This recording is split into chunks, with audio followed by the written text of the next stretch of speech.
chokes out Thiago Santos, and Devin Haney just looks okay against Yuriorkis Gamboa. Knuckleheads, welcome to the Fighters Rep, where we do free fights, interviews, and fight commentary.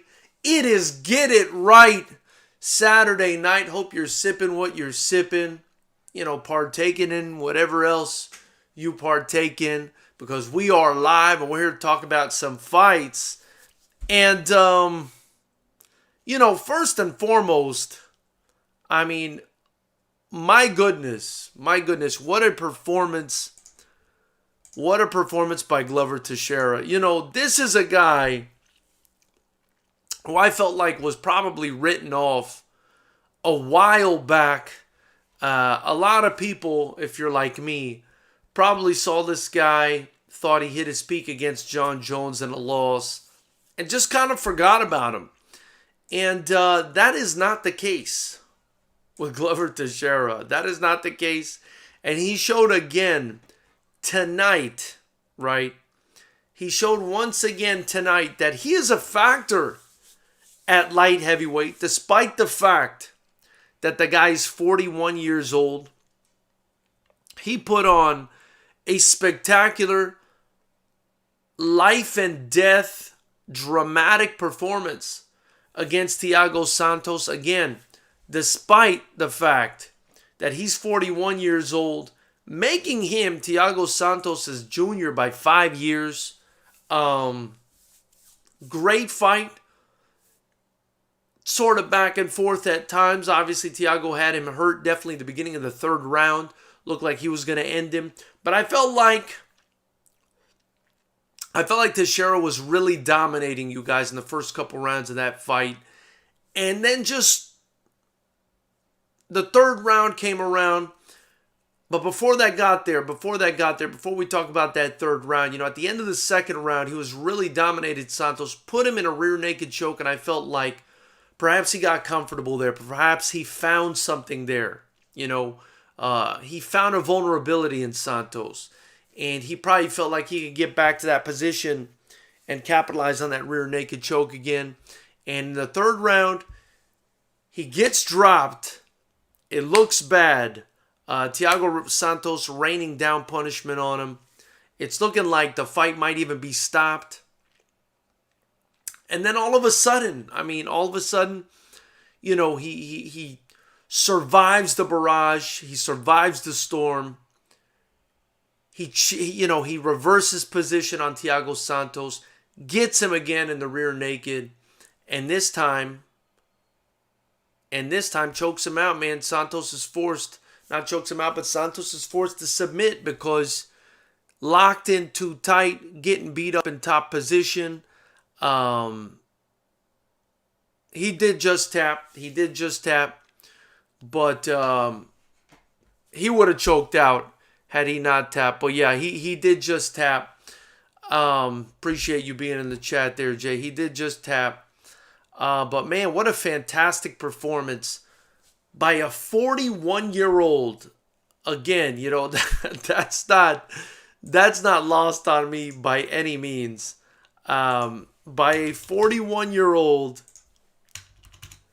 Thiago Santos, or rather a 41-year-old Glover Teixeira to choke out a 36-year-old Thiago Santos, who, a lot of people were holding him in high regard, especially after the way, that he went to war against Jon Jones. People actually had Thiago Santos winning the fight against Jon Jones.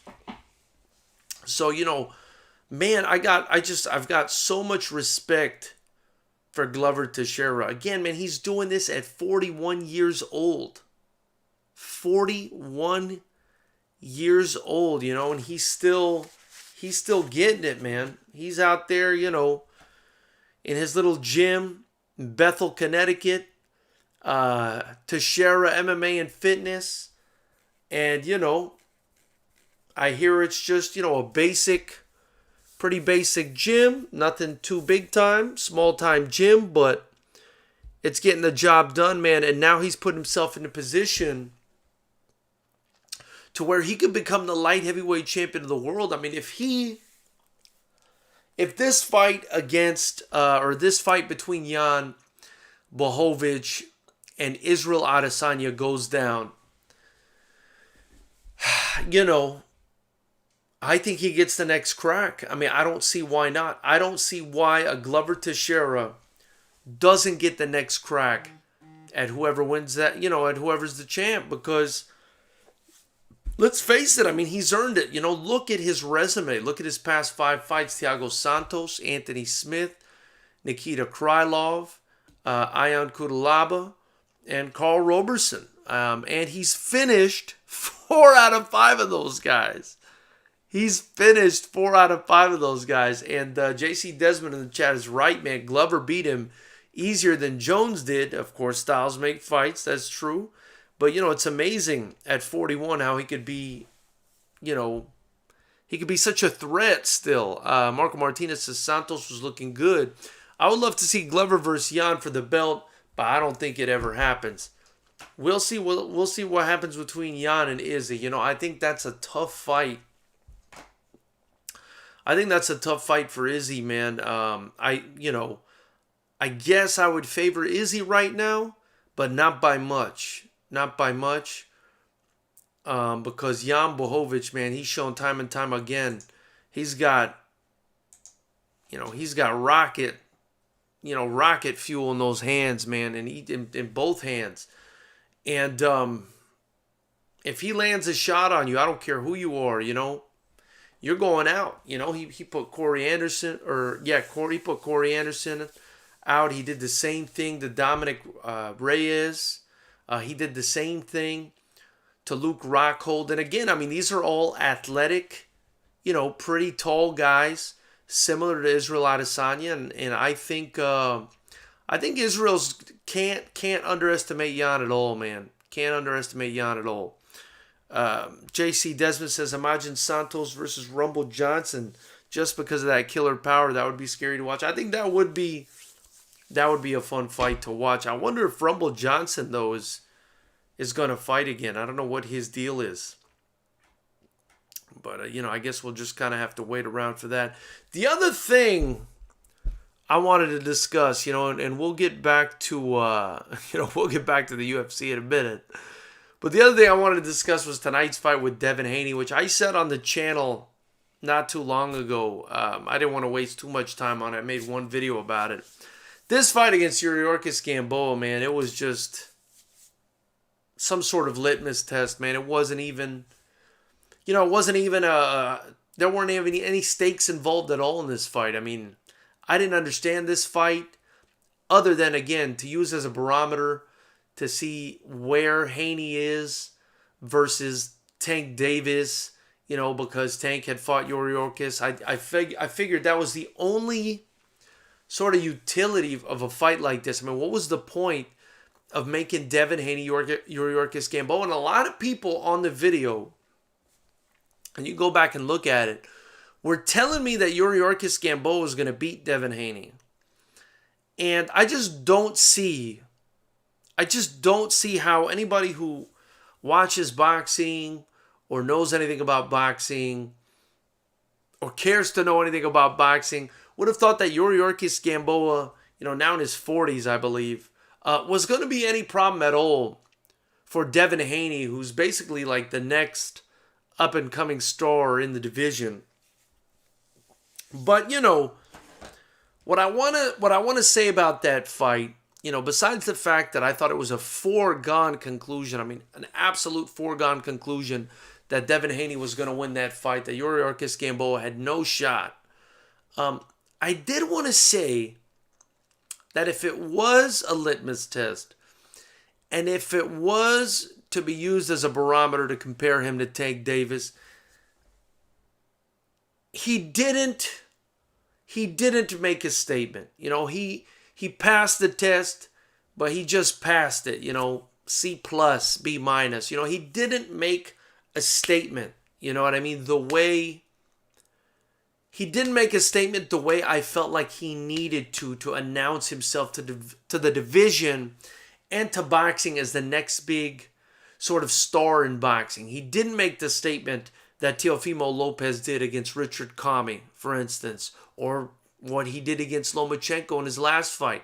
He didn't make the statement that Tank Davis did against Leo Santa Cruz. Now, mind you, Leo Santa Cruz was a guy coming up, so I don't know if that's a huge statement, but definitely I felt like Teofimo Lopez made a statement with the way he knocked out Richard Kami.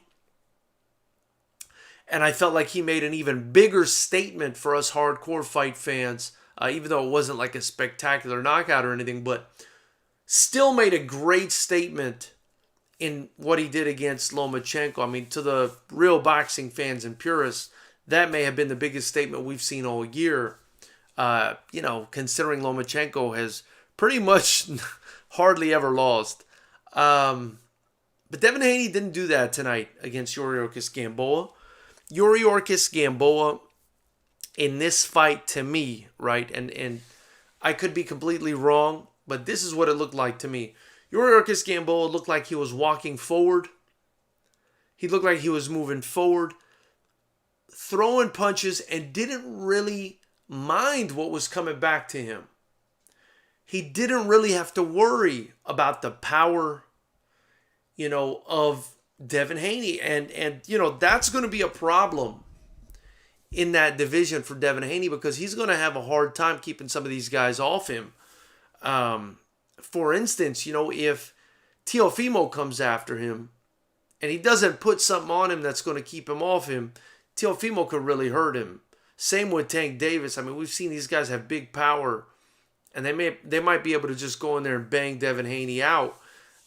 Again, that's not to say that we saw Devin Haney rattled at all today. I mean, he didn't look like he got hurt really, but my point is he doesn't really have power from what we saw today. I mean, he was able to knock out, a few guys in his career so far, but Yuriorkis Gamboa is a guy that's well past his best, and Devin Haney just wasn't able to get much done against him as far as, making a statement or putting on even an impressive performance. I mean, I thought it was an okay performance. I thought Tank Davis handled Yuriorkis Gamboa better, and I certainly thought that Terrence Crawford handled him better, and that was back in like 2014, 2015. I mean, this is a much older, more shop-worn Yuriorkis Gamboa. Shout out to David Arvello in the chat. Said, what up, Big Booty? What's up with you, my brother? Marco Martinez says, how bad were the boxing matchups? The guy who fought Ortiz didn't look like he had any interest in an actual fight. JC Desmond says, I was in Cali last week, bro. Coming back in January, moving to Cali before June, brother. That's dope, man. We're gonna be glad to have you out here, my man. Marco Martinez says, poor Gamboa. They keep bringing him in to get beat up by these young, hungry guys, Crawford, Tank, and Haney. Yeah, I agree. I mean, he's just become, a well-paid sparring partner at this point. Bit of a punching bag as well. David Arvello says, does Pollo Tropical stay open for that late night, big dog? I think they do. You might want to Google it, but I think they do, man. I wish I was actually mentioning Pollo Tropical to somebody in California yesterday, telling them how much, I miss it. That's the thing I miss. That's the fast food I miss the most of all the fast food in Miami. Definitely would be Pollo Tropical, man. You go through that drive-thru, you can get some plátanos, you get some yuca frita. Man, that stuff was good. But definitely Google it, check it out, man. I would definitely swing by there if I were in Miami right now, brother. But, yeah, I mean, that's, those ribs were life. But, yeah, I mean, that's pretty much all I got to say about these fights tonight, man. The boxing was whack. It was just, it was boring, man. The UFC was very impressive as usual. I knew that, I was excited about that Teixeira versus Santos fight. The way I was excited about, a big-time pay-per-view main event. I mean, I was really excited. About that. Shrimp Pace One says they're all over here in Tampa area now. Damn. They're making it up there. I hope they get to California at some point. But that's pretty much it. I also wanted to talk about Filip Hrgović. You know, it's a Croatian heavyweight that they've been moving along slowly in boxing. You know, he's a good boxer, but man, they had him in there against a Rydell Booker. And get this, man, the boxing broadcast on DAZN, my goodness. What they put for the subtitle when Rydell Booker came out was that he was the best heavyweight in America in 2001. That was like the credential they flashed at the bottom of the screen, that the guy was the best. The guy was the best heavyweight in America in 2001. So, 19 years ago, this guy was pretty good. I don't know, man. I don't know. David Arvelo says Flanny's ribs are the tetas. I agree with that. And that he called Teixeira winning by submission. Listen, you guys, I'm exhausted. I appreciate your time. Let me know what you thought about the fights. Hit the subscribe button, the bell notification icon next to it. Join Knucklehead Nation. We'll talk soon, man. Have a great night, you guys.